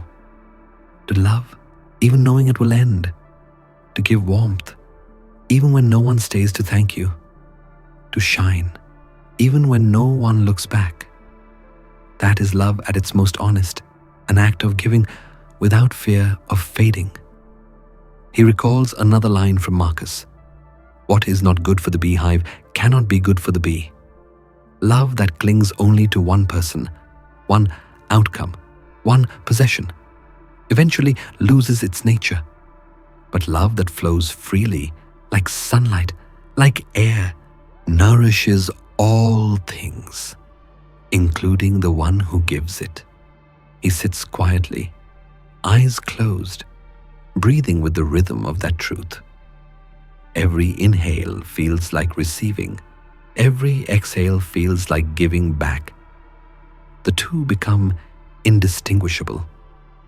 He imagines standing once more in the open field from before, the same wind moving through the tall grass. The wind does not choose what to touch.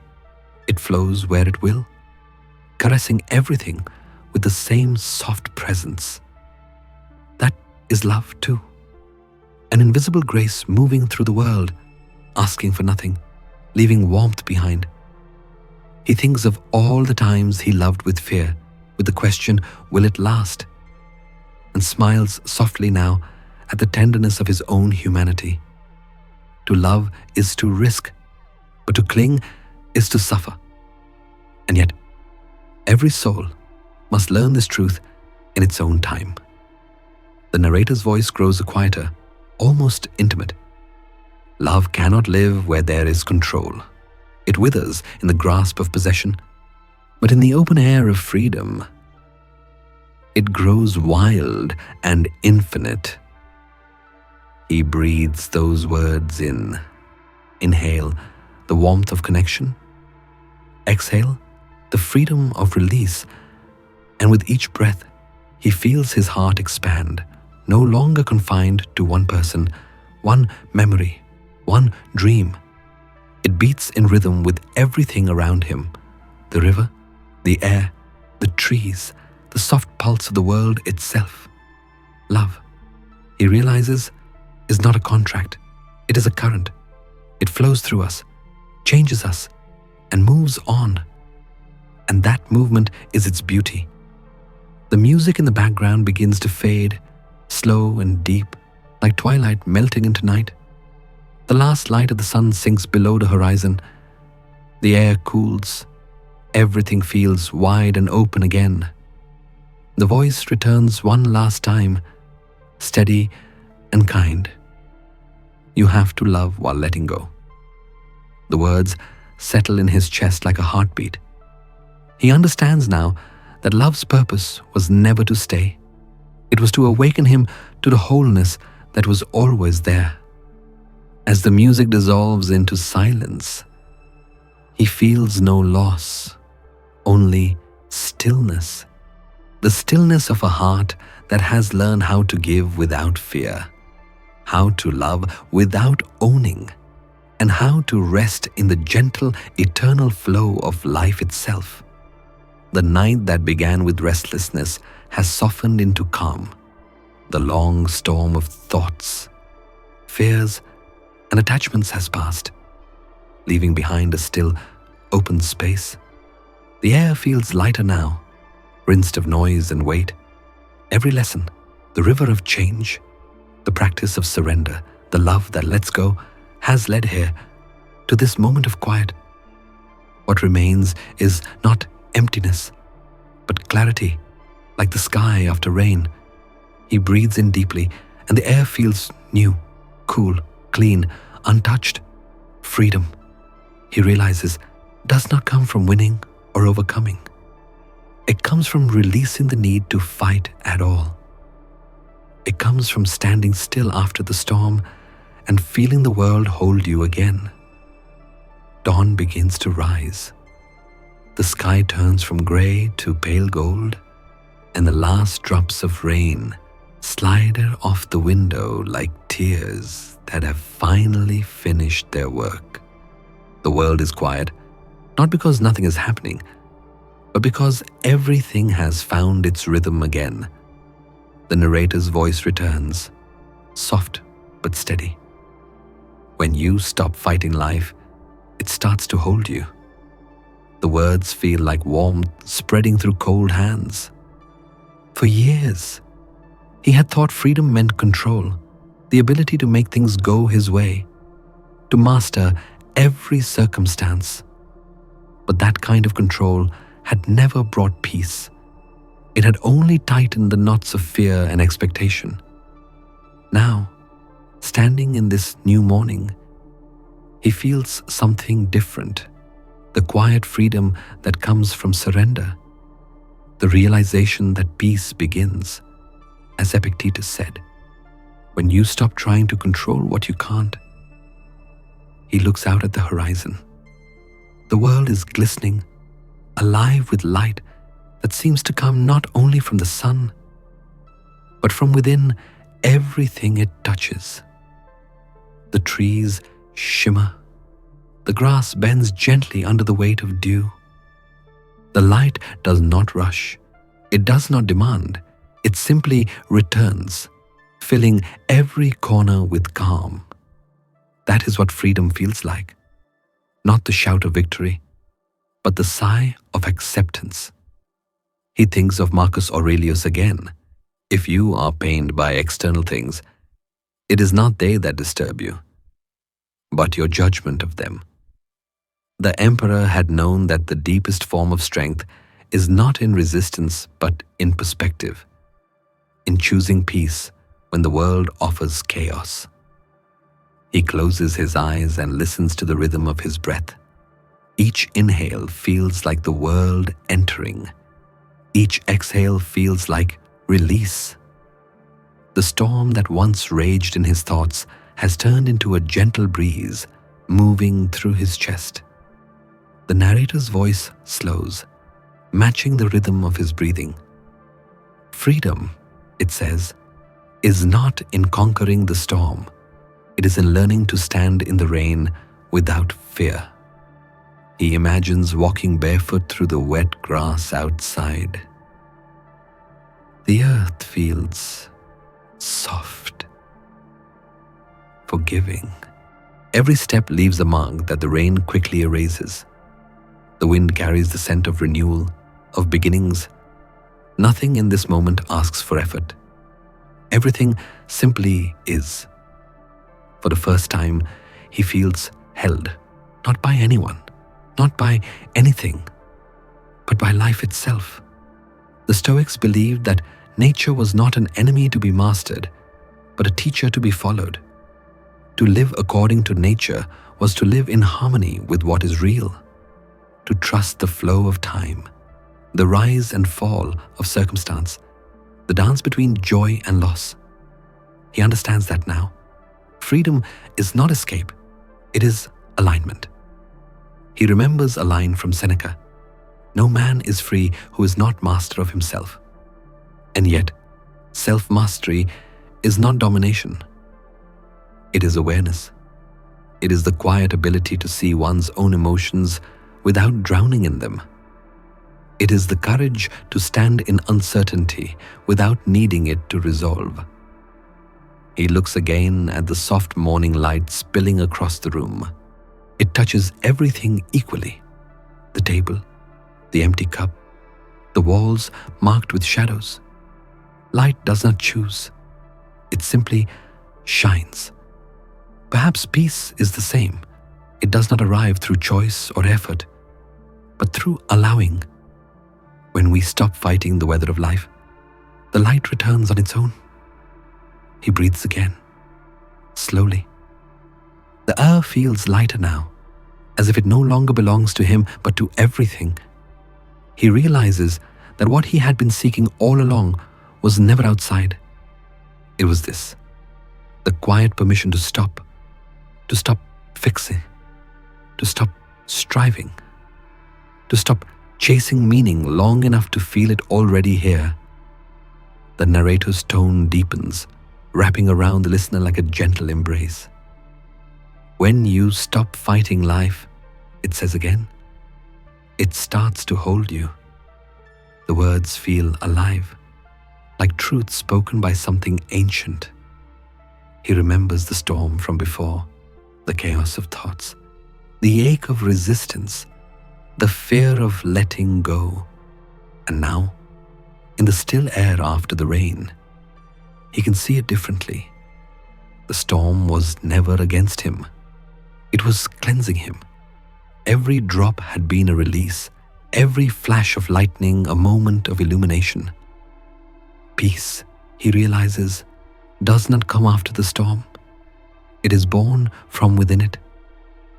The sound of music fades softly in the background, like light falling across water.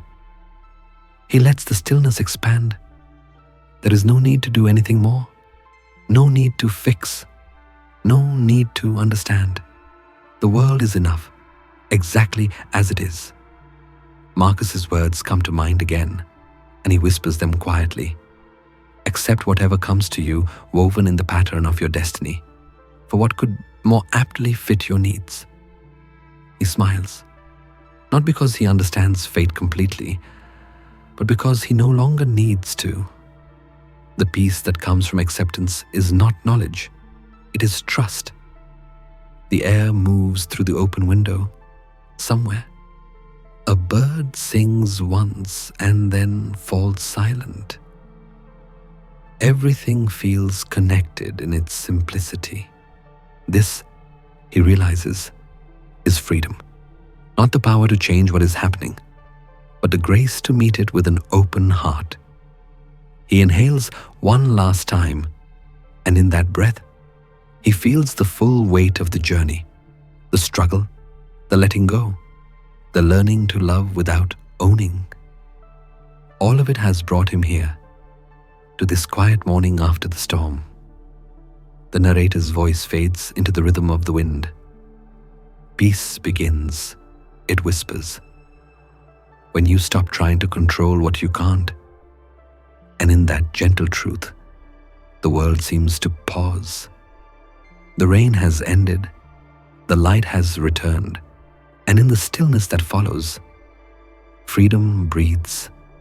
The rain has ended, but its echo still lingers, a quiet rhythm in the background of the morning. Everything glows under the gentle light that follows storms. The world, washed clean, breathing again. In that stillness, a softer truth begins to rise. Freedom is not grand. It is small, humble, almost invisible. It lives in the pauses between thoughts, in the breath that no longer needs to reach for anything. The narrator's voice returns, slower now, carrying the weight and warmth of compassion. You don't need to fix the world tonight. A pause. Even the stars rest. The words feel like a hand on the shoulder of someone who has carried too much for too long. This is not a message for philosophers or saints. It is for the ordinary soul. The tired adult sitting in bed at the end of a long day. The one who worries about bills, deadlines, love, and loss. The one who keeps trying to hold the sky together, believing it will all fall apart if they stop. He smiles faintly because he has been that person too. Always chasing completion, always believing peace will come once everything is in order. But life, he realizes now, was never meant to be fixed. It was meant to be felt. He remembers what Marcus Aurelius once wrote. You have power over your mind, not outside events. Realize this, and you will find strength. The emperor's words echo across time, reaching into this moment like light through a half-open door. It is not the world that needs to rest, it is the mind that keeps trying to carry it. He looks up, as if he could see the night sky still hanging behind the daylight. Even the stars, he thinks, burn and fade. Even they rest in darkness between their shining. The voice continues, slow and rhythmic, matching the pace of breath. You are allowed to stop. You are allowed to be small. You are allowed to simply exist without solving everything. For a moment, he lets the idea sink in, that he does not have to be extraordinary to be at peace. That perhaps the greatest wisdom lies not in doing, but in allowing. He imagines consciousness as a vast sky. Thoughts drift through it like clouds, some dark, some soft, some heavy with rain. They appear, they move, they dissolve. The sky never chases them, never clings, never fights. It simply lets them pass. That, he realizes, is the nature of the mind. It was never meant to be controlled like a machine. It was meant to be watched like weather, changing, moving, alive. The Stoics understood this art long before psychology gave it a name. Epictetus wrote, "It's not what happens to you, but how you react to it that matters." The storm is not the problem. It is the belief that you must hold it back. He closes his eyes and breathes. Inhale, exhale. Thoughts rise, linger, fade. Each one is a cloud, and behind them, the sky remains untouched. You don't need to fix the world tonight. The phrase repeats gently in his mind. He realizes how long he has been running, through years, through worries, through the endless noise of doing, always trying to reach a place where he could finally rest, yet never stopping long enough to realize rest was already here. Peace, he now sees, is not a destination. It is what happens when you stop walking for a moment and let the world catch up to you. He remembers something Seneca wrote, "We suffer more often in imagination than in reality." Most of the weight he carries, he realizes, was never real. It was imagined, stories his mind told to make sense of the unknown. He lets a breath escape, long and slow. Each exhale feels like setting down a heavy pack he forgot he was holding. The narrator's tone grows softer, like a lullaby whispered in a quiet room. You don't have to be perfect to deserve rest. You don't have to understand everything to feel safe. You only have to breathe. He breathes again. The room feels wider. The world feels larger. Somewhere, a distant thought flickers, smallness. For years, he had feared it. The idea of being small made him uneasy, as if insignificance meant failure. But now, it feels freeing.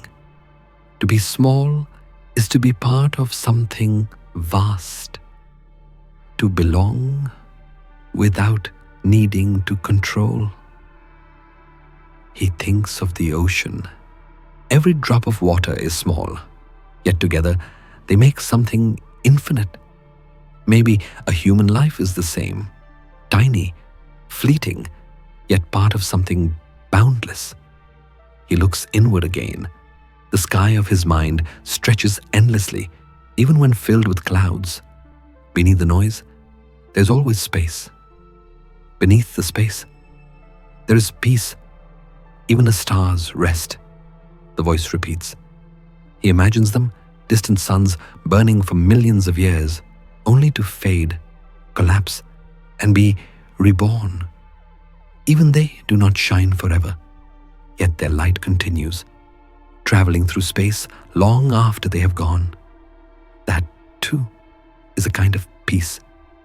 To know that one's light can exist without needing to last. The thought makes him smile.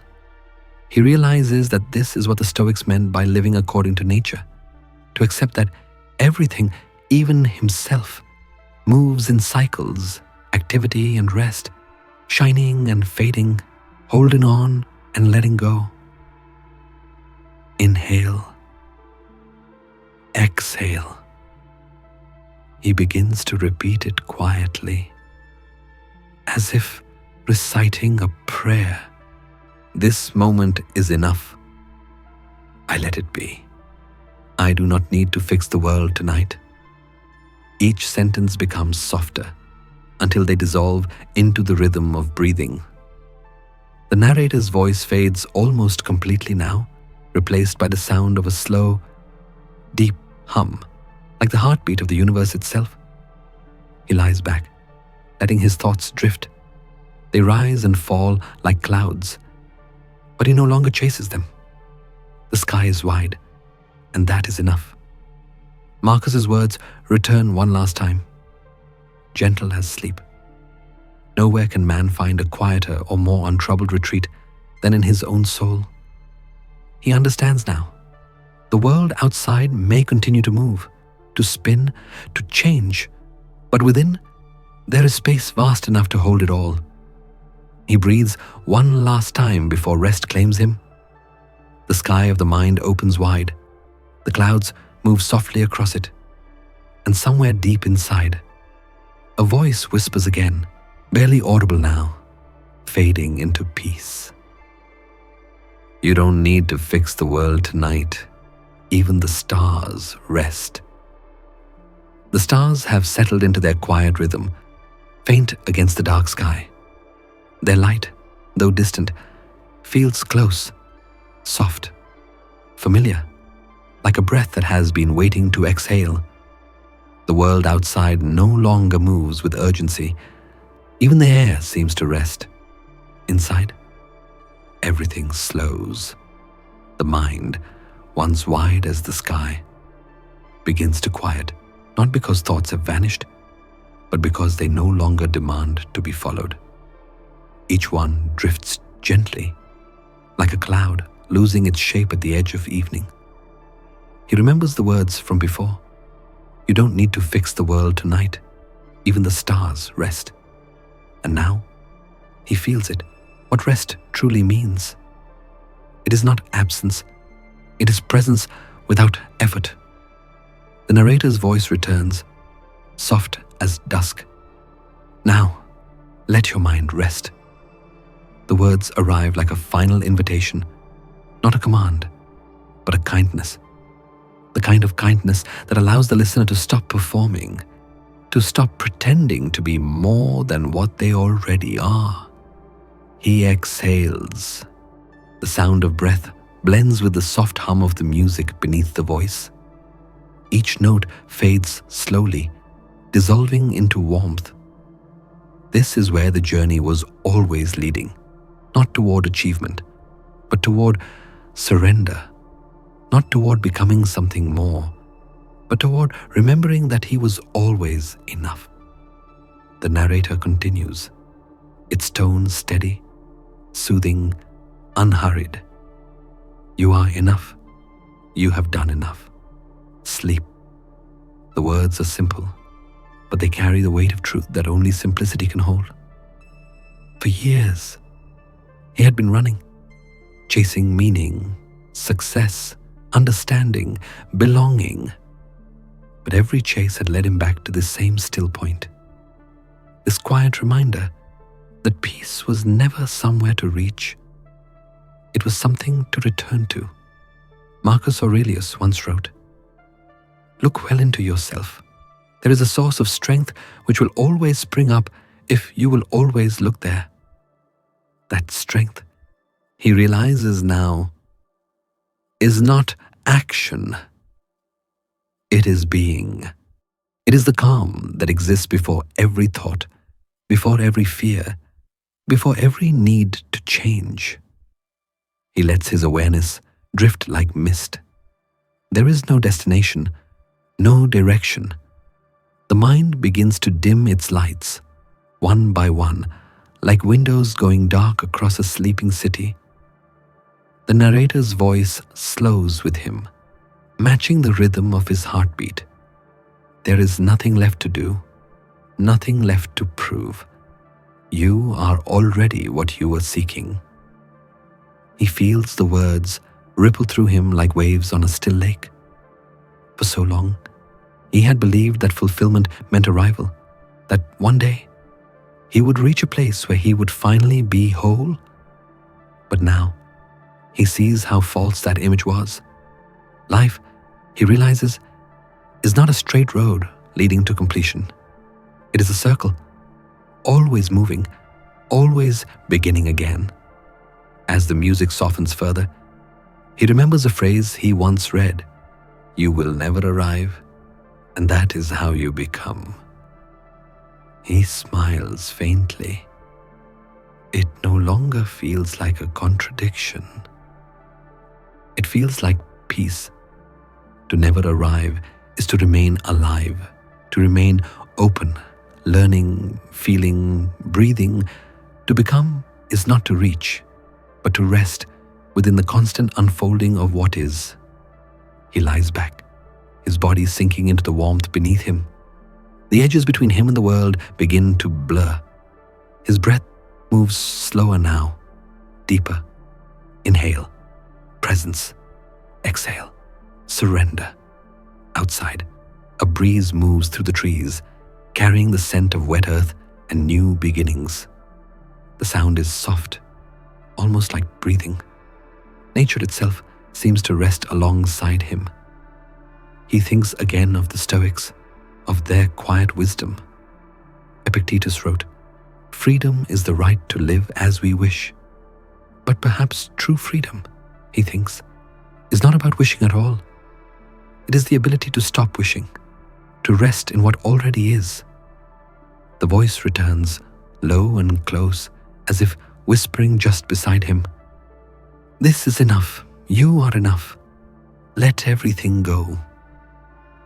Each word lands with the weight of a lullaby. He feels the body release completely. The muscles loosen. The mind stops naming. The world narrows to one single rhythm, the slow, steady beat of life itself. Somewhere in the distance, the music fades to almost nothing, a single tone stretching thin, like light disappearing beyond the horizon. There is no more searching, no more resistance, only quiet, only being.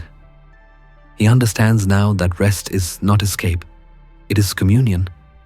It is the soul returning to its natural rhythm, the rhythm it shares with every wave, every star, every breath. Marcus had written, "Nowhere you can go is more peaceful, more free of interruptions than your own soul." And that is where he is now, not asleep yet, but dissolving gently into that inner space where the mind and the world finally agree to stop speaking. He lets the last thought pass through him, not trying to hold it, not trying to name it, just watching, breathing, existing. The voice fades with him, its final words hovering like the last light before dawn. You will never arrive, and that is how you become. The night settles softly, like a blanket drawn over a tired world. Every thought that once stirred the mind has found its place. Every wave of emotion has folded into calm. What began as chaos has become clarity. What began as longing has turned into peace. The journey through the 5 chapters, the storm of thoughts, the distance of awareness, the river of change, the quiet act of acceptance, and the gentle light of freedom, was never about reaching somewhere far. It was always about coming home, home to the breath, home to the self, home to the stillness that was waiting beneath all the noise. Marcus Aurelius once wrote, "Look well into yourself. There is a source of strength which will always spring up if you will always look there." Tonight, that strength feels like calm water reflecting the stars, steady, silent, endless. You do not need to fix anything. You do not need to be more than what you already are. You have walked through every season of your soul, and now it is time to rest. Let the thoughts drift like clouds across the open sky of your mind. Let the heart settle into its quiet rhythm. Let the body remember what peace feels like, because you are enough. You have done enough. And in this stillness, life holds you gently.